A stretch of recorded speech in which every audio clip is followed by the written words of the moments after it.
Baik, pemirsa terima kasih masih bersama kami di Marketplace dan kita masih tersambung melalui line Zoom bersama dengan Pak Danang Amiruddin Satrio selaku Head of Investment and Research Insight Investment Management. Baik, Pak Danang kita lanjutkan perbincangannya tadi saham-saham perbankan direkomendasikan hari ini untuk trading jangka pendek melihat proyeksinya begitu ya yang menarik untuk entry hari ini. Kita bahas mungkin sedikit kalau BBCA dengan pelemahan yang ada kemarin.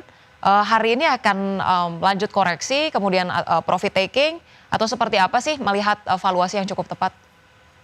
Iya, kalau kami melihat sebenarnya saham BBCA itu ya posisi saat ini, koreksinya kan sudah cukup dalam gitu ya dibandingkan posisi peak-nya di sekitar 9.800 sampai hampir 10.000 gitu ya. Jadi memang ini sebenarnya, opportunity-nya kesempatan yang menarik untuk, tadi melakukan tactical, trading gitu ya Ya, untuk di saham BBCA. baik. Kalau kemudian BMRI, BBRI dan BBNI mungkin di antara 4 saham perbankan big caps Anda melihat valuasinya yang paling menguntungkan saat ini gimana nih Pak Danang?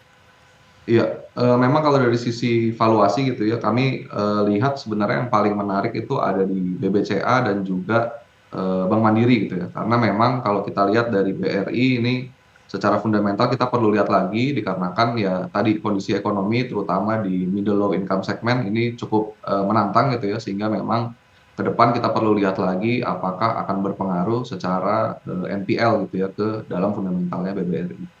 Baik, BBCA dan juga BMRI ini boleh menjadi watchlist begitu ya. Pak Danang saya juga ingin menyoroti bagaimana kemudian kemarin kalau kita lihat secara sektoral, sektor properti ini naik 0,72% begitu ya, tertinggi di antara seluruh sektor. Pendorong utamanya apa sih Pak Danang dengan keputusan suku bunga ditahan 5,5%, impact-nya ke properti akan seperti apa? Iya, sebenarnya, dari sisi industri properti gitu ya, menunggu penurunan suku bunga karena memang, mereka adalah salah satu sektor yang, lumayan sensitif dengan pergerakan suku bunga. Tapi memang kalau kita lihat, by data gitu ya, di hari kemarin itu memang ada beberapa, saham konglomerasi gitu ya, seperti PANI dan JPDK yang, secara penguatan harga cukup kuat gitu ya, tapi memang beberapa saham juga yang, kita bilang properti yang sudah, cukup lama dan besar gitu ya, seperti Summarecon, kemudian BSD itu mengalami koreksi. Jadi kami melihat sebenarnya ini lebih pada, penguatan pada saham-saham konglomerasi tertentu saja, tapi bukan, terkait dengan sektor propertinya itu sendiri, Ocha. Baik, penguatannya didominasi oleh saham-saham konglomerasi bukan, keseluruhan dari sektornya sendiri. Berarti, penguatan-penguatan ini terjadi secara fundamental untuk masing-masing emitennya begitu, Pak Danang? Betul, kami melihat sebenarnya mungkin dari sisi, peak 2 gitu ya, di mana memang sales-nya di tahun 2024 kan kita lihat cukup bagus pre-sales-nya dibandingkan dengan peers sehingga memang, kedua saham tersebut, jadi, secara harga pun terapresiasi. Baik, Pak Danang akan kita lanjutkan, perbincangannya, tapi sebelumnya kita akan melihat terlebih dahulu di layar televisi berikut ini, kita akan terlebih dahulu memberikan update, terkait dengan pergerakan ataupun pembukaan bursa Asia pada, pagi hari ini.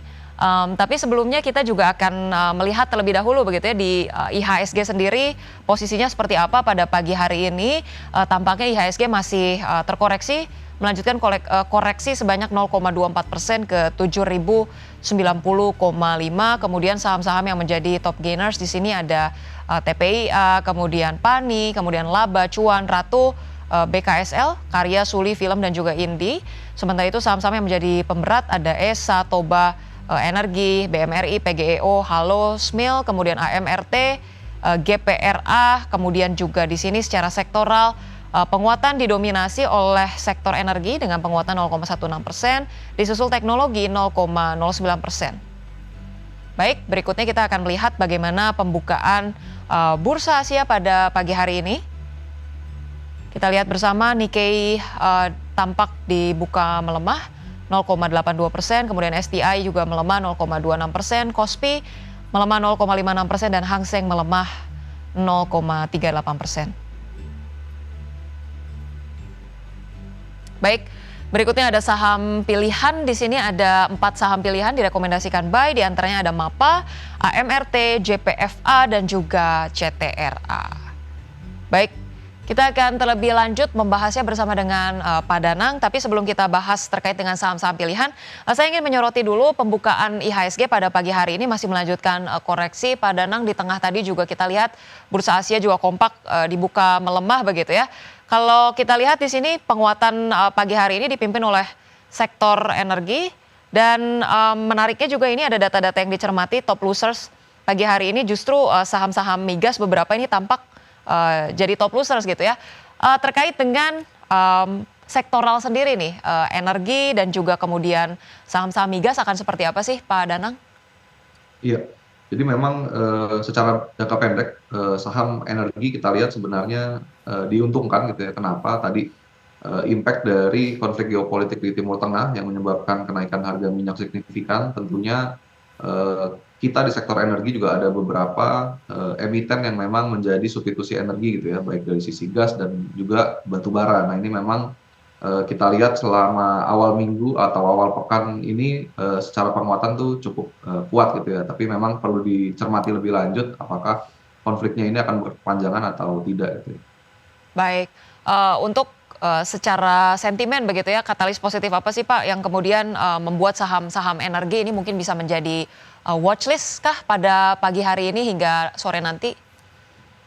Iya, kalau secara sentimen kita lihat perlu dilihat emang dari sisi pergerakan harga minyak ya, Mbak. Ya, Karena itu kurang lebih akan mendrive dari sisi harga-harga komoditas lainnya. Memang ketika sentimen dari global itu untuk risk off di sisi saham, mereka akan lebih banyak itu main di komoditi gitu ya. Jadi memang kita lihat impact-nya di commodity play, beberapa saham-saham emiten yang berbasis komoditas ini memang diuntungkan lah dengan kondisi saat ini. baik, saham-saham komoditas boleh menjadi sorotan begitu ya untuk perdagangan saat ini. Dan kita akan terlebih dahulu juga membahas saham-saham pilihan yang tadi sudah kita saksikan di layar televisi. Kita bahas terlebih dahulu mungkin dari MAPA, sentimen positifnya seperti apa sih Pak Danang?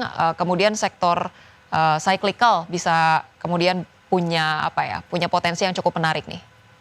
Iya, untuk saham apa sendiri karena memang kami secara investment horizon itu cukup panjang gitu ya, dan juga memang kalau kita lihat secara harga ini sudah lumayan terkoreksi. Jadi kita lihat secara valuasi itu memang cukup menarik, di mana valuasinya sekarang PE-nya itu di 11 kali dibandingkan dengan rata-rata 3 tahun terakhir itu masih di 13 kali. Jadi kita melihat sebenarnya secara sentimen juga diharapkan ada improvement dengan adanya stimulus fiskal gitu ya.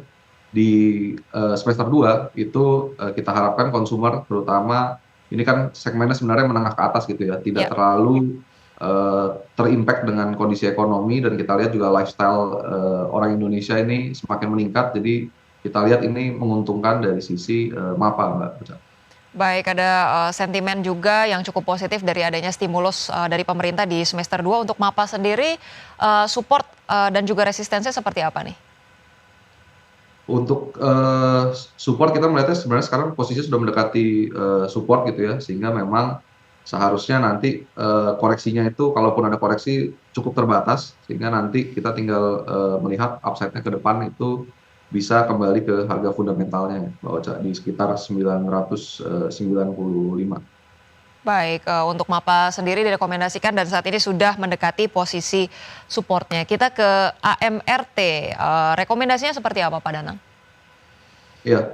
Nah, MRT ini kita lihat sebenarnya lebih direct gitu ya, dengan adanya tadi stimulus fiskal yang memang kita lihat ada pergeseran behavior konsumsi dari masyarakat gitu ya. Kalau sebelumnya, sebelum Covid itu memang kita lebih banyak belanja secara bulk di hypermarket gitu ya.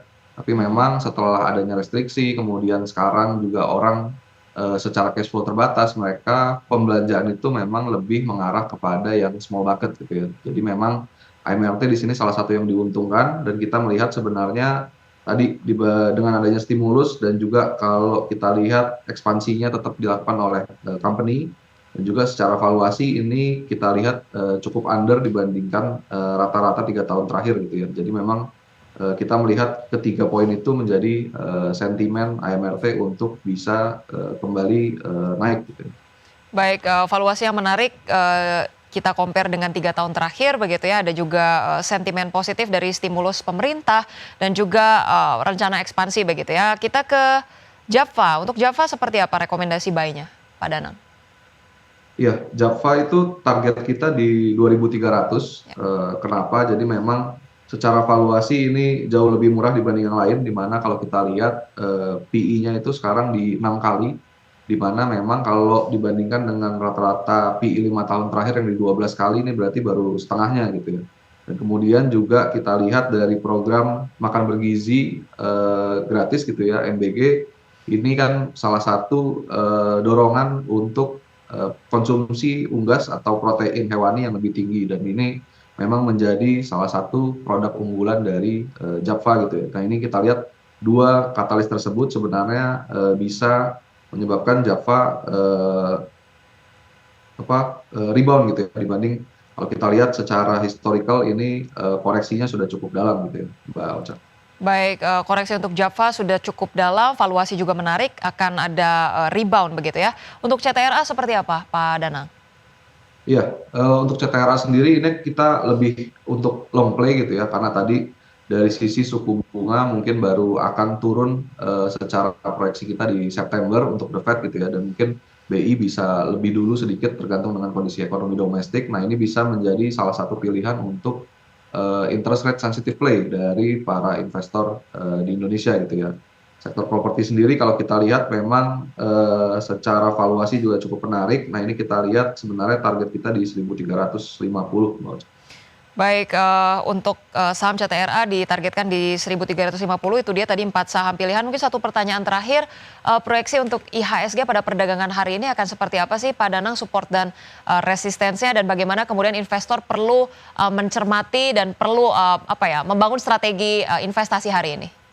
Ya, untuk support level hari ini gitu ya, kita lihat memang tadi akan lebih mendekati ke support di level 7.038 gitu ya.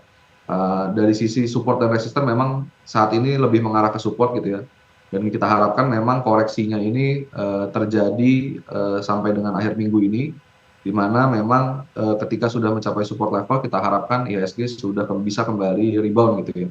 Nah, untuk strategi gitu ya, kita melihat sebenarnya investor perlu selektif dalam melakukan stock picking juga ya, kemudian melakukan diversifikasi dalam kelas aset gitu ya, sehingga memang terdapat kelas aset yang menjadi buffer dan juga yang akan menjadi tempat untuk meraih gain yang lebih tinggi gitu ya. Kita lihat seperti di kelas aset saham.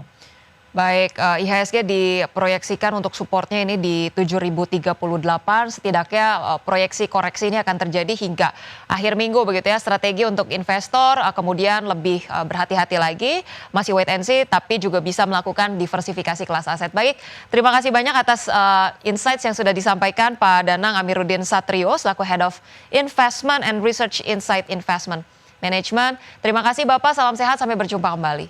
Terima kasih, Mbak Ocha.